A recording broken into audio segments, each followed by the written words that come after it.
Assalamualaikum warahmatullahi wabarakatuh. Alhamdulillahirabbil alamin wassalatu wassalamu ala asyrofil anbiya'i wal mursalin wa ala alihi wa sahbihi ajma'in. Amma ba'd. Teman-teman sekalian, santri, mahasiswa dan anak-anak siswa, malam ini kita akan melanjutkan pengajian kitab Bulughul Maram. Sekarang kita sudah masuk babu izalatin najasah wa bayaniha.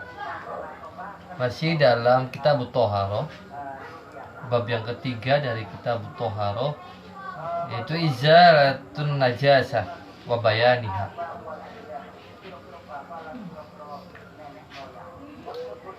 Sebagaimana kita kemarin sudah mengkaji tentang babul miyah dan babul aniyah, sekarang kita akan mengkaji babu izalatin najasah wa bayaniha.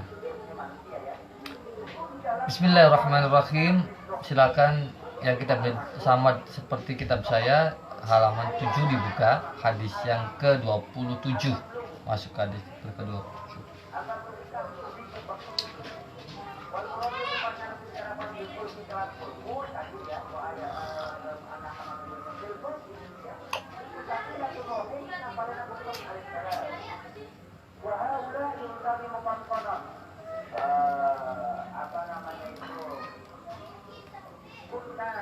Qala mu'allif rahimahullah nafa'ana wa bi ulumihi ma fid dharain amin ya rabbal alamin.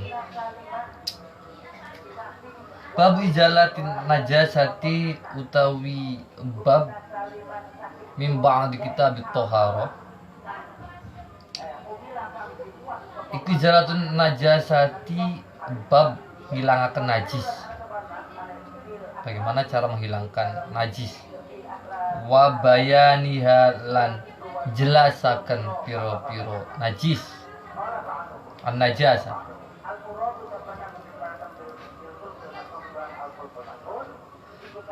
Hadis ke-27. An Anas bin Malik radhiyallahu anhu qala su'ila Rasulullah sallallahu alaihi wasallam 'anil khamri tuttakhadhu khallan qala la akhrajahu Muslim wa Tirmidzi wa qala hasan sahih. An Anas bin Malik, saking Anas bin Malik radhiyallahu anhu qala, ngucap sapa Anas bin Malik, suila den takoni. Suila ini mabni majhul. Madi maklumnya adalah sa'ala. Kalau su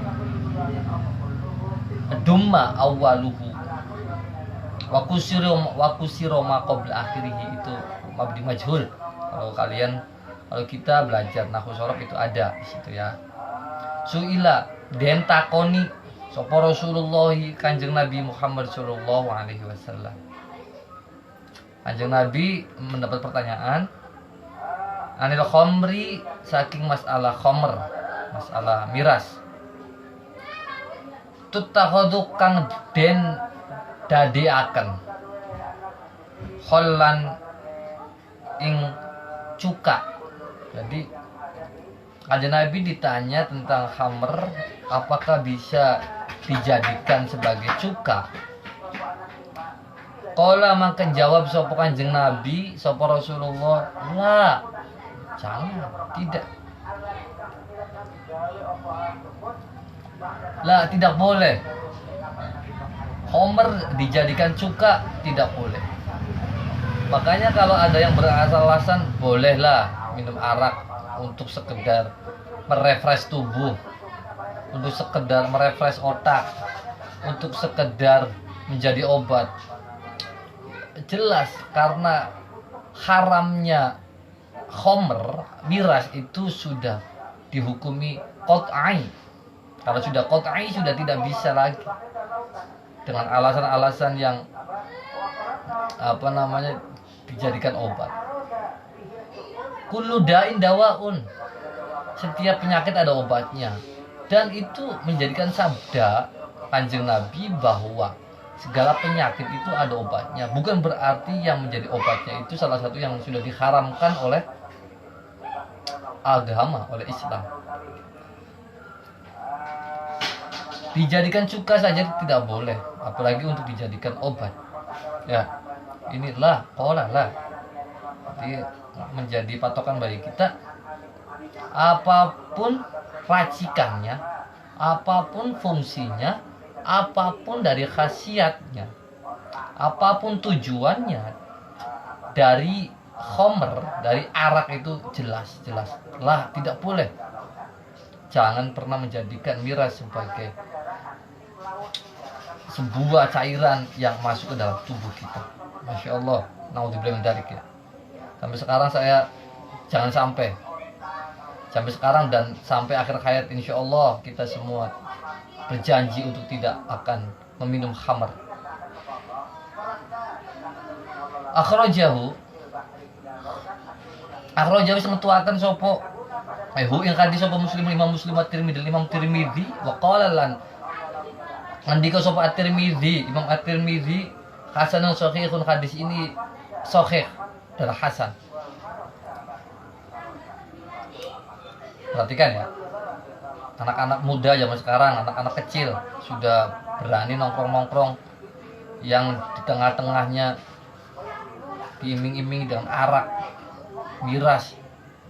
Masya Allah, bagaimana generasi bangsa kita kalau anak-anak kita sudah dicekoki oleh berbau miras, narkoba, ganja, Masya Allah, rokok, anak-anak kecil.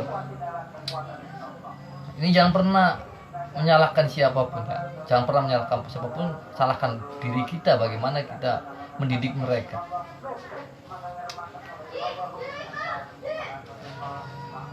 Next, selanjutnya hadis ke-28, masih bab izalatin najasa, adalah wa anhu radhiyallahu anhu qala. Wa anhu ini maksudnya masih dari sahabat Anas. Wa anhu la saking Anas radhiyallahu anhu qala, ngucap sapa atau ngendika sapa sahabat Anas bin Malik, lamma kana ing dalam semangsane anak, lamma kana yaumul Khaibar, dalam semangsane anak hari perang Khaibar, pada hari perang Khaibar, amaro perintah sapa Rasulullah sallallahu alaihi wasallam Abu Talha ing Abu Talha. Pada hari perang Khaibar, Nabi Muhammad Rasulullah memerintah kepada Abu Talha. Apa yang diperintahkan oleh Rasul?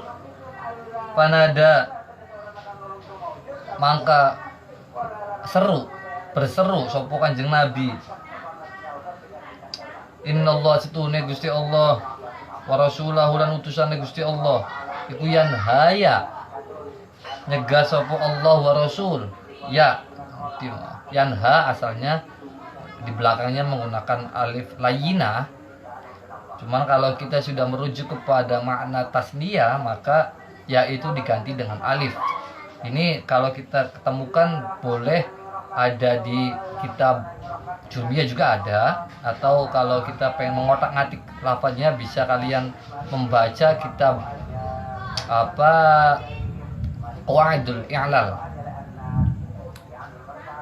Innallaha astuna Gusti Allah Rasulullah lan utusane Gusti Allah iku yen haya nyegah sapa Allah wa rasul kum ing sira kabeh anil khumil khamri, saking daging keledai, al ahliyati kang bangsa negeri. Maksudnya kang bangsa negeri itu yang berasal dari tempat kita. Inna mangkestune ahliyah iku rijsun kotor. Ini Kanjeng Nabi melarang kita untuk memakan daging keledai yang al-ahliyah, yang bangsa ahli. Maksudnya ahli itu negeri, kalau kita itu negeri. Fa innaha Mangstuhune ahliyah iku rijzun, kotor. Kalau kita mensyarahi nomor 1 pada hadis 28 itu di belakangnya ada huwa Zaid bin Sahal al-Ansari tarjatuhu am Sulaim am Anas ala islamihi wa naha 'anil khumil khamri al-ahliyah sabit min hadisin ala wa ibn Umar wa Jabir. Nah, ini sanad hadisnya, itu sanad hadisnya yang di bawah itu nomor 1, yang di bawah itu sanad hadis dari hadis 27 dan 28. Masuk ke hadis 29. Wan Amr bin Kharijah radhiyallahu anhu qala wa an Amr bin Kharijah saking Amr bin Kharijah radhiyallahu anhu qala ngendika sapa Amr bin Kharijah khotbah na ing kita sapa Nabi Kanjeng Nabi Muhammad sallallahu alaihi wasallam bimina ing dalam Mina, tempat ya Mina ya. Wa utawi Kanjeng Nabi iku ala rakhilati ing atase tunggangane Kanjeng Nabi, masih di atas kendaraannya Kanjeng Nabi. Walu abualan utawi ludahe iduk ludahe rahilah iku yasilu mili ngalir ala katifi ing atase pundak ingsun. Akhraja hu Ahmad wa Tirmidzi wa Sahih. Kalau kita menerjemahkan secara mana secara lafziyah, penerjemahan secara lafziyah adalah bahwa Amr bin Kharijah meriwayatkan hadis, dia berkata Rasulullah Shallallahu Alaihi Wasallam khutbah di Mina, sedangkan beliau masih berada di atas tunggangannya, di atas kendaraan beliau. Kemudian dari kendaraannya itu, dari tunggangannya itu mengalir ludah, dari hewan tunggangan yang ditunggangi beliau itu mengalir ludah dan mengena kepada pundaknya Amr bin Kharijah. Sebenarnya kalau kita pahami ini belum mafhum, hadisnya belum mafhum. Apakah lantas eces ludah dari hewan itu najis atau tidak?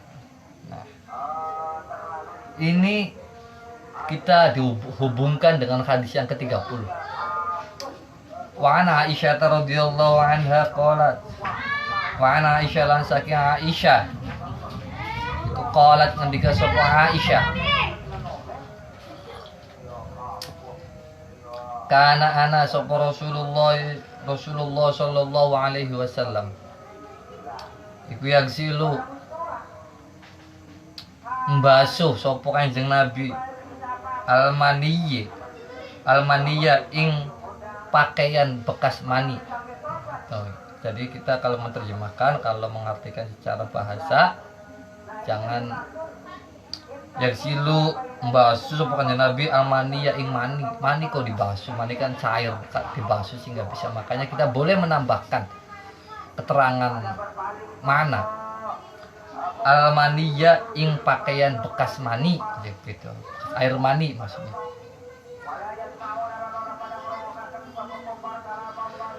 Sumaya khruju maka nuli metu sapa Kanjeng Nabi ila sholati maring salat. Dari kasobi kelawan mengkon-mengkonon pakaian. Wa ana utawi ingsun dari Aisyah iku angguru ningali sapa ingsun ila asaril ghusli maring bekase mbasuh, bekase basuhan. Muttafaq alaih. Jadi Kanjeng Nabi kita hubungkan ya dengan hadis yang ke-29 tadi. Kanjeng Nabi itu membasuh pakaian bekas mani. Bekas maninya dibasuh, jadi bekas maninya saja, bekas maninya saja.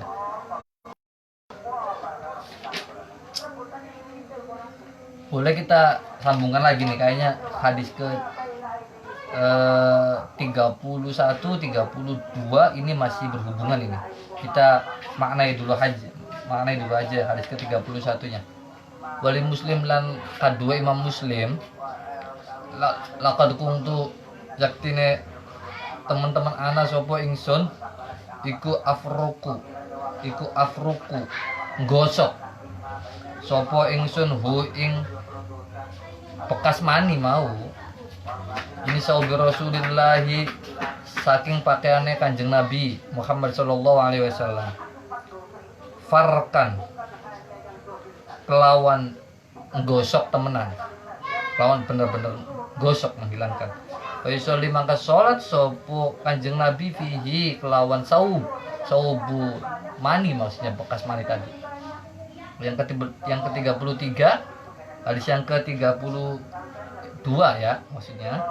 Wabi lafdin lan iku tek dalam lafaz saya jene lafaz lainnya lahu kado Imam Muslim laqad kuntu yaktine teman-teman ana sapa ingsun iku akuku ngerik mengerik sapa ingsun hu ing saub atau ing mani ya bisa khale kering maksudnya garing ya bizufrin kelawan kuku misal bisa pakaian Kanjeng Nabi. Hadis yang ke 29 sampai 32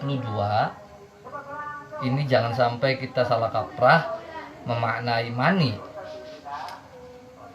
Air mani maksudnya ketika kita mimpi kemudian kita bangun tiba-tiba celana kita dalam keadaan basah ada bekas mani di situ itu bukan pakaian najis. Anjuran Kanjeng Nabi sebagaimana yang disampaikan oleh istrinya Sayyidah Aisyah bahwa beliau membasuh bekas mani kemudian ada riwayat lain ngerok bekas maninya ada yang menggosok bekas mani itu kemudian pakaian yang telah digosok atau yang telah dikerik maninya bekas maninya itu kemudian dipakai oleh Rasulullah.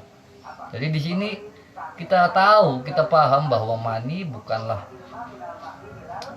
cairan yang najis, berbeda dengan air kencing, berbeda dengan madi. Nah di sini misalnya ini pakaian kita, di sini saja nih. Misalnya ini pakaian terus dalam satu lingkaran ini bekas mani, maka kita tidak usah membasuh dalam keseluruhan ini, tapi dengan cara yang pertama seperti Kanjeng Nabi tadi diambil ujungnya kita basuh, atau yang melalui hadis yang ke-31 boleh bekas maninya dikerik sehingga bekasnya hilang, atau yang ketiga tadi dengan cara menggosok begini sampai bekas mani itu hilang. Nah, kemudian pakaian itu boleh digunakan lagi untuk sholat. Jadi ini menandakan bahwa manusia yang dihasilkan dari proses air mani yang meluncur ke ovum, ini pertanda bahwa manusia itu bukan najis. Manusia tidak najis karena berasal dari mani, sedangkan mani itu bukan barang atau bukan cairan yang najis. Jadi manusia bukan najis ya. Sifat-sifatnya saja yang najis biasanya. Sifatnya namanya Muhammad Nuruddin, hobi nyolong ayam. Muhammad Atoila, maling bebek. Muhammad Rohim, begal motor. Nah itu jadi yang mengkotorkan kita, yang menajiskan kita adalah sifat-sifat kita sendiri. Kelakuan-kelakuan kita sendiri yang menjadikan kita menjadi orang yang najis, yang dianggap najis oleh orang lain. Padahal pada hakikatnya manusia diciptakan dari cairan yang tidak najis, mani. Sekali lagi bahwa mani bukanlah cairan yang najis. Ketika mani menempel pada pakaian kita, maka solusinya adalah membasuhnya, mengeriknya atau menggosoknya. Kemudian pakaian itu boleh digunakan untuk kita ibadah, untuk kita sholat.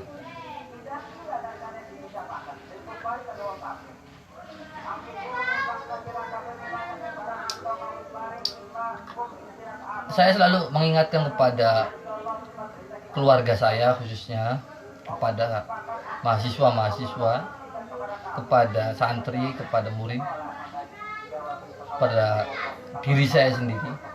Beribadah itu bukan hanya ibadah, tapi kita harus punya ilmu.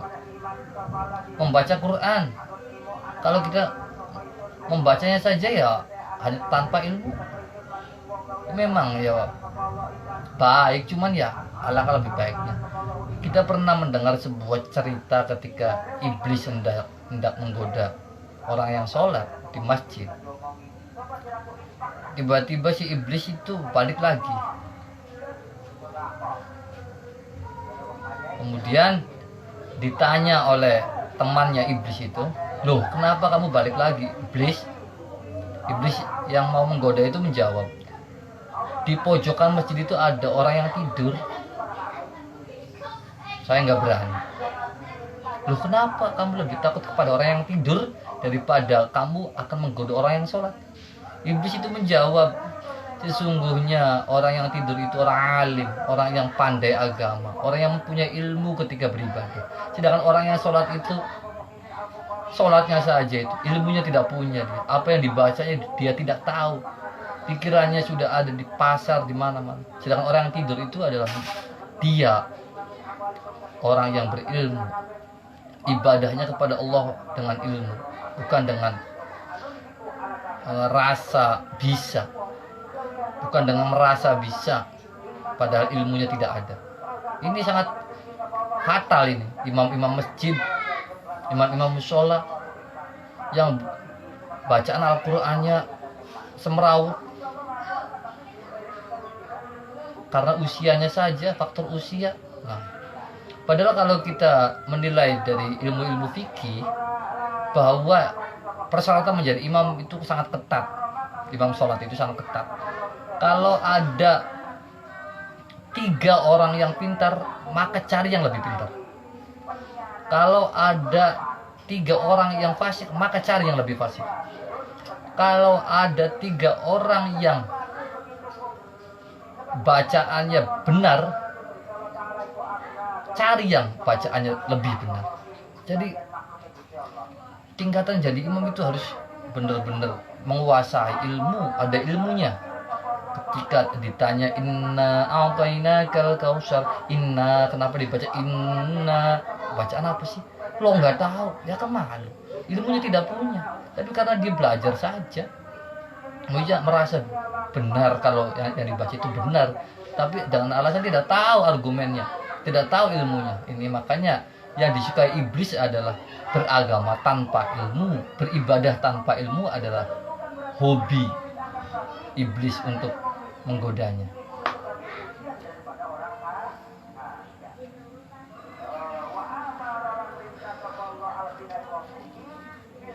Hadis yang ke-33, wa an Abi Samhi radhiyallahu anhu, lan saking Abi Samh radhiyallahu anhu, qala, ngucap sopo Abi Samh, qala, dawuh, berkata sopo Rasulullah sallallahu alaihi wasallam, yughsalu min baulil jariyah,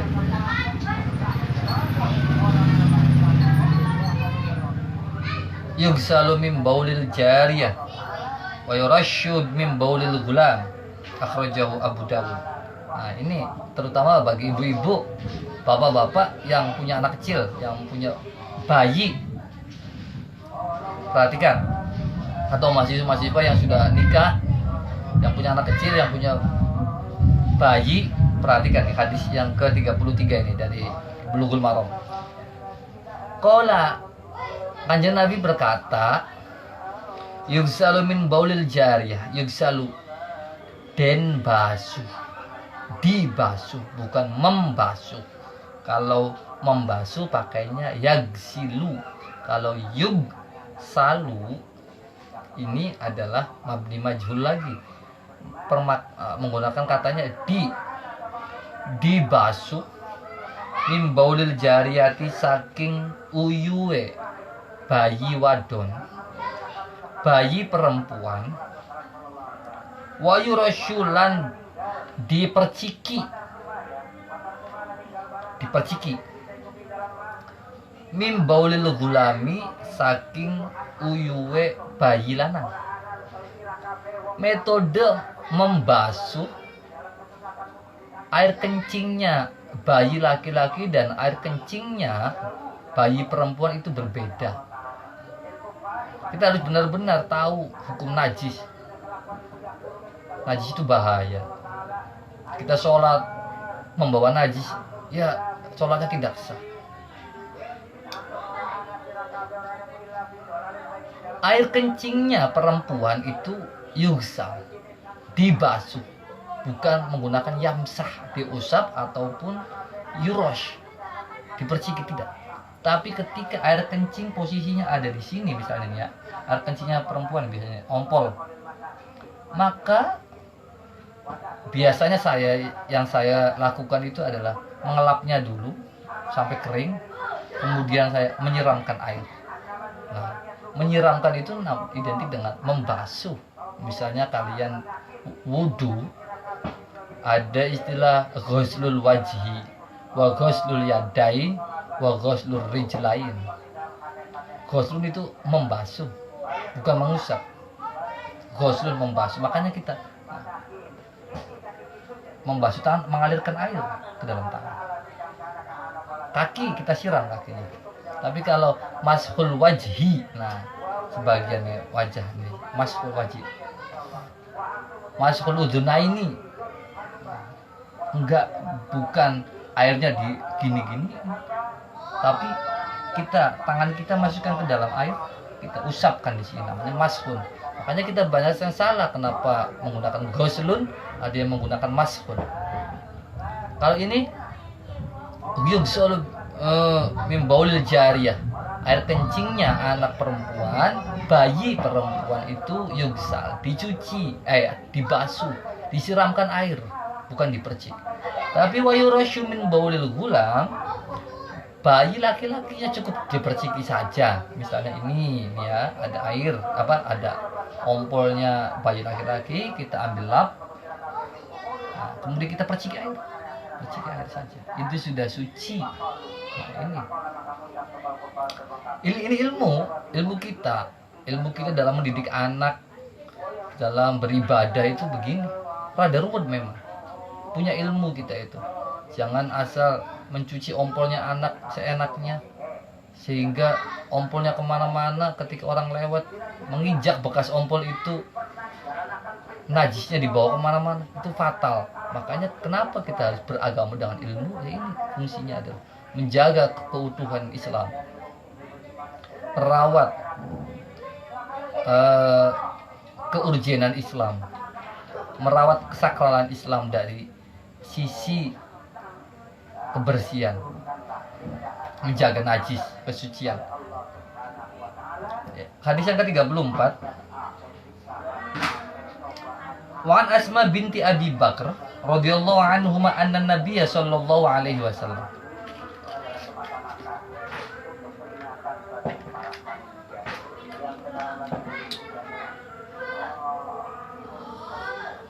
Hadis yang ke-34 adalah Wan Asma binti Abi Bakr, saking Asma binti Abi Bakr radhiyallahu anhuma itu arahnya kepada Asma sama kepada Abu Bakar Siddiq. Anna Nabi setune Kanjeng Nabi Muhammad sallallahu alaihi wasallam iku qala ngendiko dawuh berkata, fi dambil haidi ing dalam masalah darah haid iku yusibu yang yang menempel, yusibu bukan ngenani kalau secara bahasa ininya, kitanya bahasa kromo, bahasa kitabnya maknanya secara bahasa yusibu kang ngenani asauba ing pakaian. Bagaimana kita mencucikan pakaian yang terkena darah haid. Tahuttu Yang pertama adalah caranya adalah tahuttu ngerik sopo sira hu ing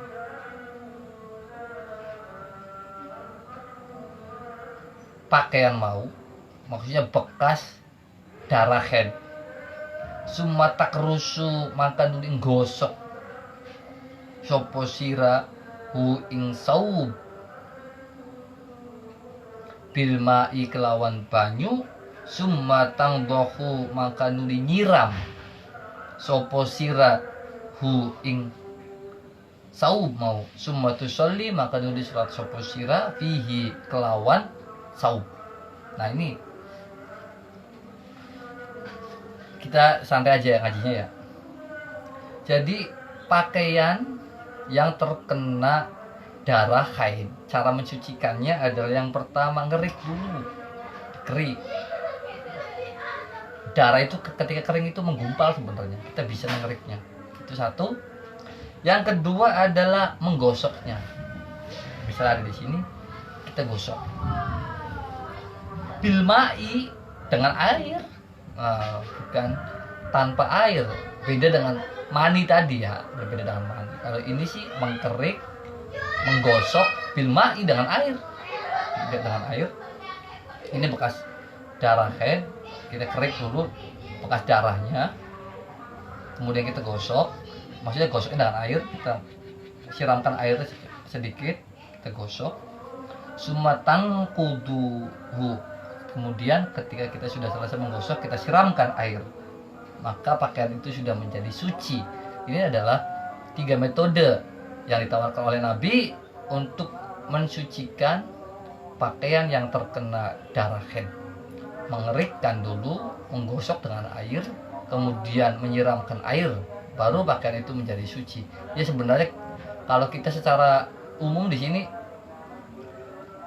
jangan pernah memasukkan pakaian yang bekas darah haid ke dalam mesin cuci bersama pakaian-pakaian yang lain. Apalagi di dalam mesin cuci itu sudah ada air. Nah, itu tidak boleh. Yang namanya mencucikan itu adalah metodenya air yang mendatangi, bukan air yang didatangi oleh pakaian. Itulah. Ya, jadi ini belajar lagi.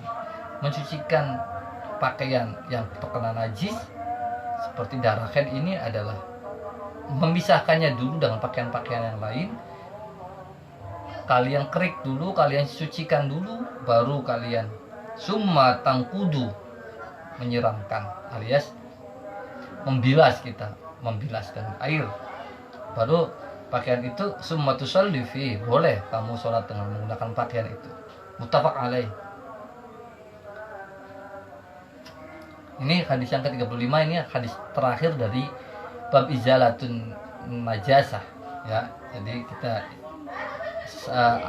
sampai akhir dari bab izalah saja ya. Untuk hadis-hadis ini bab wudu insyaallah besok kita lanjutkan.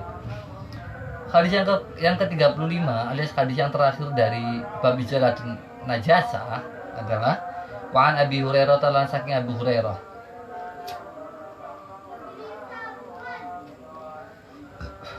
radhiyallahu anhu qala, ngendika sapa Abu Hurairah, qalat ngendika ngucap sapa Haulatun. Haulah itu nama orang ya. Ya Rasulullah, ini bisa jadi asbabul wurud dari sebuah hadis ini. Ada seorang perempuan bertanya, Haulah ini bertanya. Qalat ngendika, qalat takon sapa Haulatu Haulah.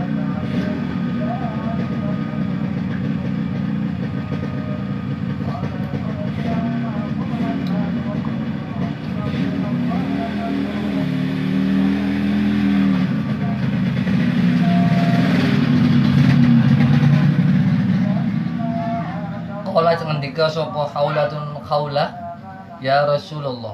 Bisa juga qalat ini dimaknai dengan bertanya, takon.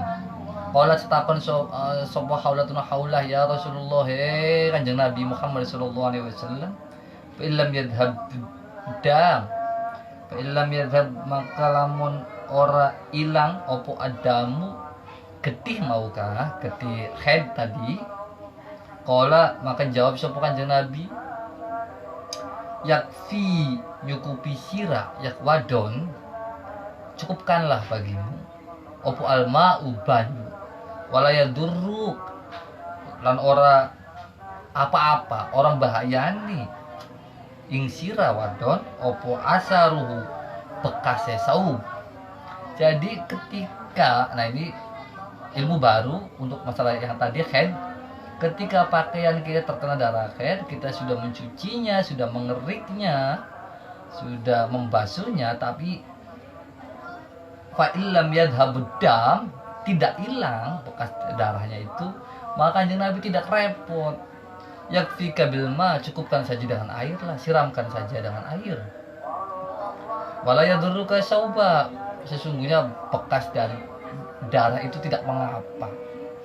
Tidak mengapa. Kalian boleh sholat dengan pakaian yang masih ada bekas darahnya, tapi kalian sudah melakukan proses pencucian secara Islam, mengerik, menggosok, batu dahik, dan menyiramkan air. Jadi ini ilmu bagi perempuan-perempuan, khususnya perempuan yang pemahaman agamanya hanya membahas tentang bab-bab sosial media, medsos. Ini perlu buat kalian khususnya perempuan untuk menjaga kesucian kalian, kesucian pakaian kalian dari hal-hal yang najis. Babul wudu'i wallahu alam bishawab.